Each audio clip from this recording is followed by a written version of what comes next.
फातिमा की रानी माँ, प्रभु यीशु की माँ, आसरा तू ही है माँ।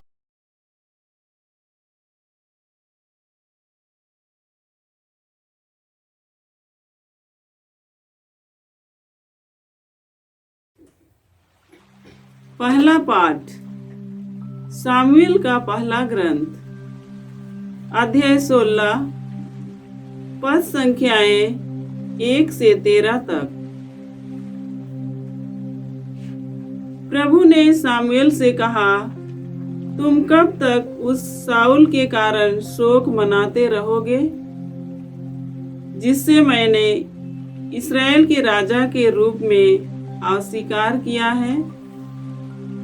तुम सींग में तेल भरकर जाओ। मैं तुम्हें बेतलेहम निवासी यिशै के यहाँ भेजता हूँ, क्योंकि मैंने उसके पुत्रों में से एक को राजा चुना है। सामुएल ने यह उत्तर दिया, मैं कैसे जा सकता हूँ? साउल को इसका पता चलेगा और वह मुझे मार डालेगा। इस पर प्रभु ने कहा, अपने साथ एक कलेर ले जाओ और यह कहो कि मैं प्रभु को बलि चढ़ाने आया हूँ। यज्ञ के लिए यिशै को निमंत्रण दो। मैं बाद में तुम्हें बताऊंगा कि तुम्हें क्या करना है। मैं जिसे तुम्हें दिखाऊंगा उसी का मेरी ओर से अभिषेक करोगे। प्रभु ने जो कहा था, सामुएल ने वही किया। जब वह बेतलेहम पहुंचा तो नगर के अधिकारी घबराकर उसके पास दौड़े आए और बोले, कैसे पधारे? कुशल तो हैं? सामुएल ने कहा, सब कुशल है। मैं प्रभु को बलि चढ़ाने आया हूँ। अपने को शुद्ध करो और मेरे साथ बलि चढ़ाने आओ। उसने यिशै और उसके पुत्रों को शुद्ध किया और उन्हें यज्ञ के लिए निमंत्रण दिया। जब वे आए और सामुएल ने एलीआब को देखा तो वह यह सोचने लगा कि निश्चय ही यही ईश्वर का अभिषिक्त है। परंतु ईश्वर ने सामुएल से कहा, उसके रूप रंग और लंबे कद का ध्यान न रखो। मैं उसे नहीं चाहता। प्रभु मनुष्य की तरह विचार नहीं करता। मनुष्य तो बाहरी रूप रंग देखता है, किंतु प्रभु हृदय देखता है। यिशै ने अबीनादाब को बुलाकर उसे सामुएल के सामने उपस्थित किया। सामुएल ने कहा, प्रभु ने उसको भी नहीं चुना।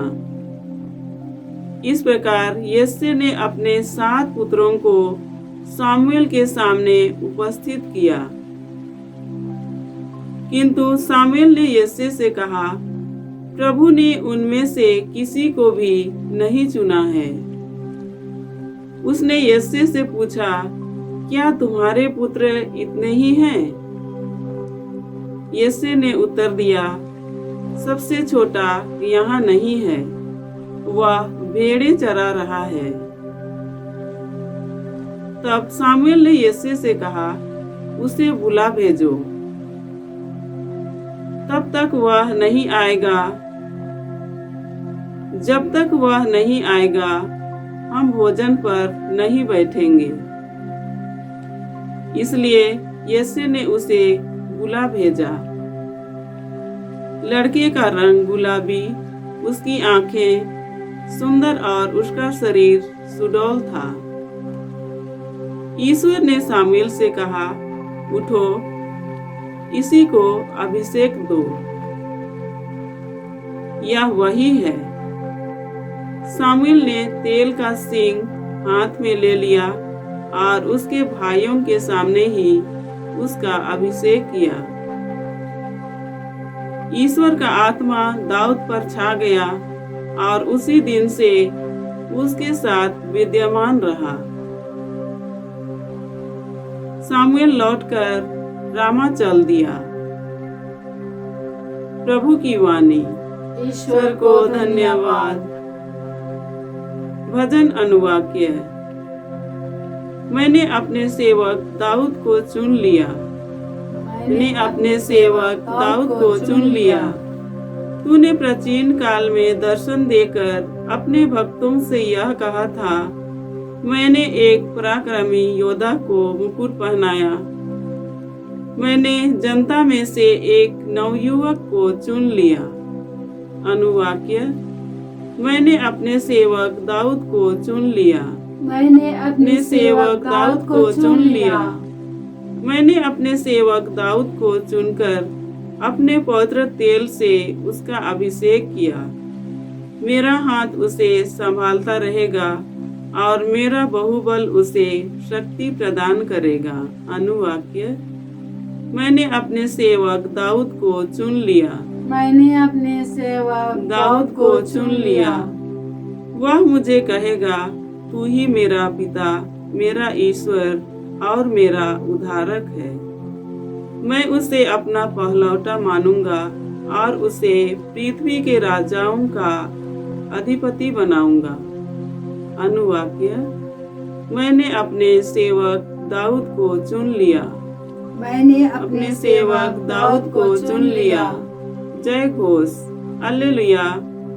हमारे प्रभु यीशु मसीह का पिता आप लोगों को ज्योति प्रदान करे, जिससे आप यह देख सकें कि उनके द्वारा बुलाए जाने के कारण हमारी आशा कितनी महान है। हालेलुया। प्रभु आप लोगों के साथ हो और आपकी आत्मा के साथ। संत मार्कुस के अनुसार प्रभु यीशु ख्रिस्त का पवित्र सुसमाचार। हे प्रभु तेरी महिमा हो। अध्याय 2 पद संख्याएं 23 से 28। यीशु किसी विश्राम के दिन गेहूं के खेतों से होकर जा रहे थे। उनके शिष्य राह चलते बालें तोड़ने लगे। फरीसियों ने यीशु से कहा, देखिए, जो काम विश्राम के दिन मना है वे वही क्यों कर रहे हैं?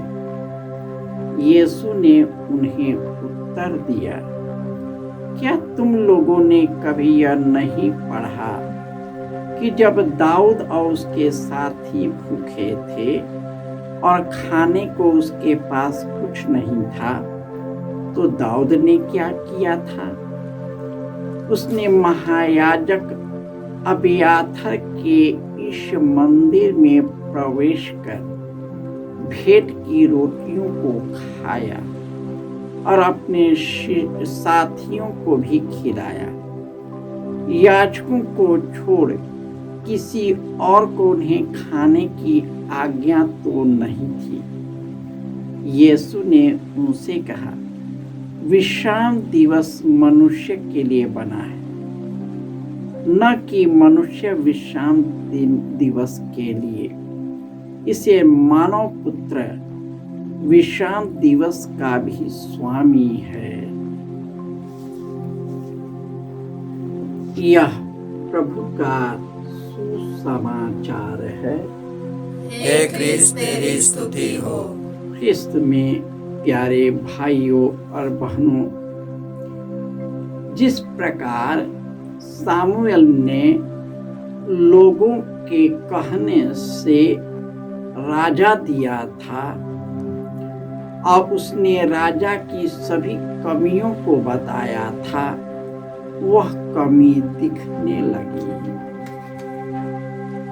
सौल को लेकर के सामुएल बहुत शौक हो गया और ईश्वर ने कहा कि तुम जैसे के घर जाओ। मैंने एक राजा को नियुक्त किया है। जब उसके 7 पुत्रों को देखने के बाद ईश्वर ने उसमें से एक को भी राजा के रूप में नहीं चुना। उसने दाऊद को चुना क्योंकि वह कमजोर था। वह बहुत ही यौनाचार से भी ग्रस्त था, परंतु वह सरल और बहुत ही विनीत व्यक्ति था। और इस प्रकार ईश्वर ने सामुएल से कहा, तुम उसके बाह्य रंग रूप को देखते हो, लेकिन ईश्वर उसका हृदय देखता है। दाऊद कितनों भी कमजोर था, लेकिन वह सरल और विनीत था, इसलिए वह ईश्वर का कृपा पात्र बन गया।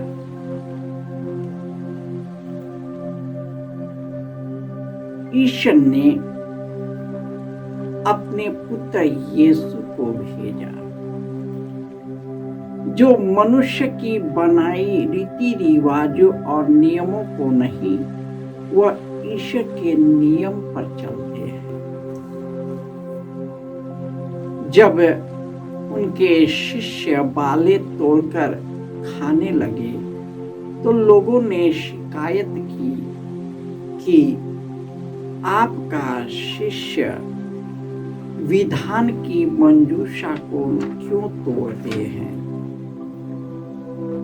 तब उसने कहा, क्या तुमने नहीं पढ़ा, जब दाऊद को भूख लगी थी तो ईश्वर के मंदिर में जाकर उसने उन रोटियों को खाया जिसे केवल महायाजकों को खाने का आदेश था। और उसने कहा, विश्राम दिवस मनुष्य के लिए बनाया गया, न कि मनुष्य विश्राम दिवस के लिए।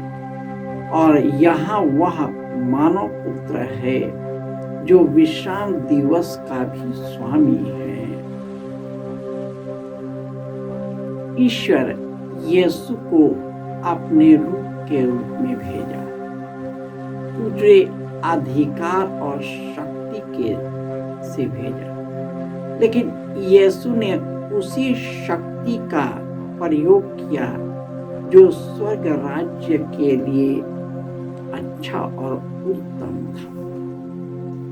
उन्होंने मनुष्य की बनी बनाई चीजों में नहीं, जो बनाते हैं लेकिन उस पर चलते नहीं, परंतु ईश्वर जो भी करता है यीशु उस पर चलते थे, उसका पालन करते थे। शास्त्री और फरिश्ती केवल नियम और कानून में लोगों को बांधते थे, लेकिन उसका हृदय से पालन नहीं करते थे। वे लोगों को दिखाने के लिए, लोगों को अपनी ओर आकृष्ट करने के लिए वे उसका ढोंग रचते थे, और यीशु को इस सब चीजों से घिन था। वे चाहते थे कि ईश्वर को हृदय से की सच्चाई से पुकारे, और यीशु ने कहा, धन्य है वे जिसका मन और हृदय शुद्ध और निर्मल है, वे ईश्वर के दर्शन करेंगे। जिसका हृदय विनीत और निर्मल है, वही यीशु का दर्शन कर सकता है और वही अनंत जीवन प्राप्त कर सकता है। जय यीशु।